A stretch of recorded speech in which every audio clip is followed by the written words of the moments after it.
melindungi murid supaya jalan menuju Allah. Perlindungannya dengan 4 cara tadi sudah dijelaskan. Pertama adalah lapar dan begadang. Yang 3 dan 4 diam dan khulwah, menyendiri.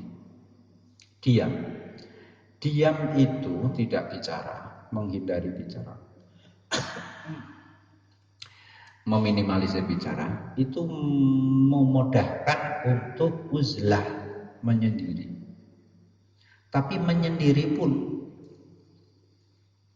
itu masih berurusan dengan orang yang mengurus kebutuhannya. Jadi lu ngomong gitu ya, itu tetap duwe urusan karo orang lain. Terutama orang yang melayani kebutuhannya. Ya kalau masih ada kontak seperti itu ya bicaranya ya sebatas yang penting-penting saja. Soalnya biasanya yuskalam itu yusilul qalam.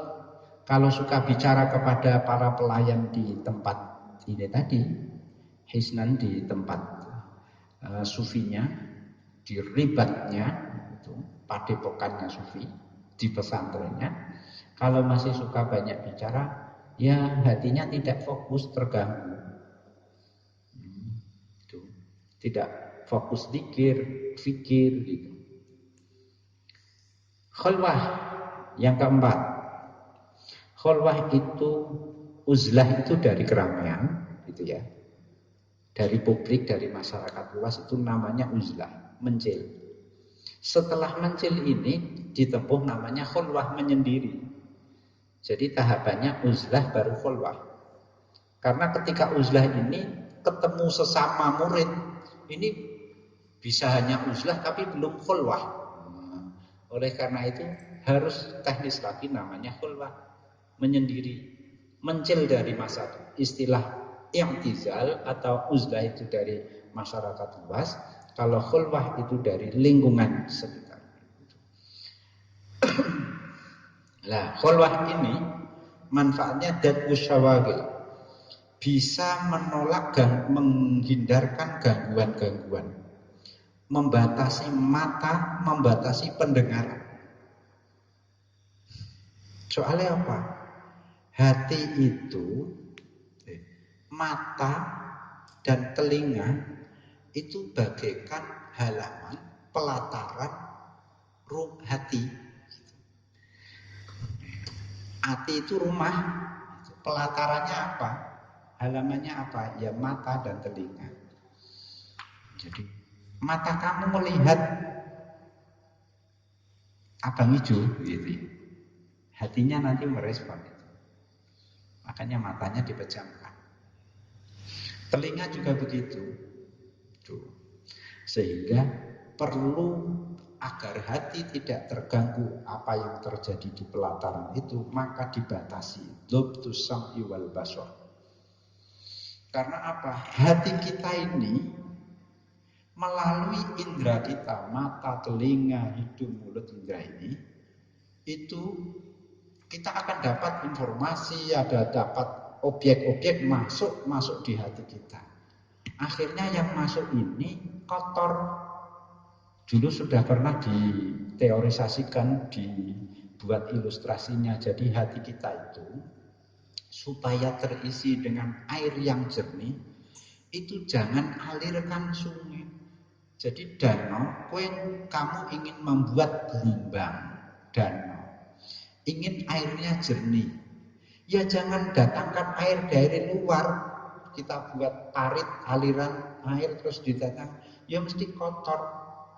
Lah supaya airnya bersih, air yang ada ini kuras. Jangan sampai air dari aliran ini masuk. Lah terus airnya dari mana? Mata air dari dalam tanah. Nah, hati kita itu supaya bisa nyambung ke Allah Subhanahu wa ta'ala yang itu jernih, maka harus diputus dari sambungan melalui indera-indera kita itu. Ngono teori ini. Soal iso atau ora ya pokoke wis teorine. Gitu. Jadi supaya air telaga kita bersih, ya hambat semua air dari luar untuk masuk. Kita gali lebih dalam supaya air yang dari dasar tanah itu yang maka airnya bening. Supaya hati kita itu bersih. Halangi dikirimi informasi apa saja, objek apa saja oleh indera kita. Biarkan hati kita memancarkan cahayanya sendiri. Lah ngene iku nek endi? Nek kamar sing peteng. Illa bil man. La yatimu illa bil khulafi baitin muslimin. Tak malah kamar peteng. Yo, ya iku wis pokoke turu. Lah saiki ora turu. Wis pokoke anggere HP-ne baterainya full, sinyal kuat, apa nih gratisan wifi, wah wis kon pirang tahun ya iso. Nah ini di bawah, tentu di bawah bimbingan Syekh ini tadi. Kalau tidak bisa begitu, selimutan gak mendapatkan tempat persembunyian itu, ya apa selimutan rangkul supaya tidak gak ngerti apa-apa gitu. Kanjeng Nabi dulu kan juga begitu. Ya, julukannya Nabi itu kan punya nama Muhammad atau Ahmad. Dua saja. Tapi nama julukannya pirang-pirang sesuai dengan sebutan Allah di Al-Qur'an. Julukannya Al-Muzammil, Al-Mudaththir, Toha, Yasin, dan itu konon itu nama-nama julukannya Nabi. Salah satu Al-Mudaththir, Al-Muzammil itu mencerminkan apa? Nabi itu pertama kalinya ya seperti itu busana yang dipakai, sehingga ya meskipun ceritanya habis ditemui malaikat Jibril terus pulang menggigil berselimut itu. Supaya apa? Berselimutnya itu kalau riwayat yang masyhur yang populer mainstream itu ya. Itu karena merasa takut, cemas, gelisah, takut. Apa cara-cara? Aku gelisah, drejet, shock gitu. Tapi tidak, salah satu takwilannya itu apa? Supaya tidak terkontaminasi oleh, jadi aura yang dibawa oleh malaikat Jibril itu tidak terkombinasi oleh aura masyarakat jahiliyah pada masa itu, sehingga berselimut itu. Fahadil arba'ah lah, 4 perkara inilah yang menjadi junnatun wa hisnun. Pak, kalau ini kita lakukan, ini bagaimana ini kita? Ya, ini konsep uzlah, konsep asumtu, konsep aljuhu, konsep asaharu.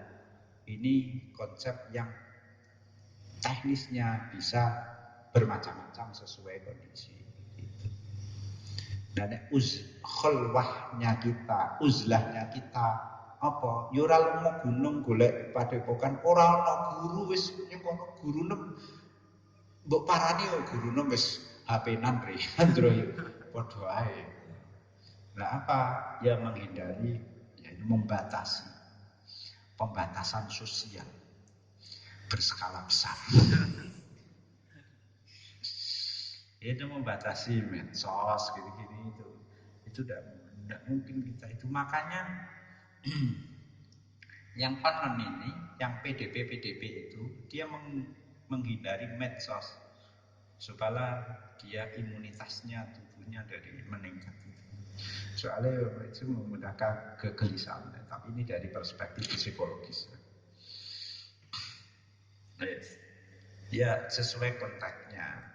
Kalau uzlahnya kita ya mungkin kita masih bergaul seperti ini, tapi sebetulnya kita membatasi diri kita, tidak mendengarkan kecuali yang seperlunya, tidak melihat kecuali seperlunya. Wes mbok turuti, HP kita itu ada apa saja, ada.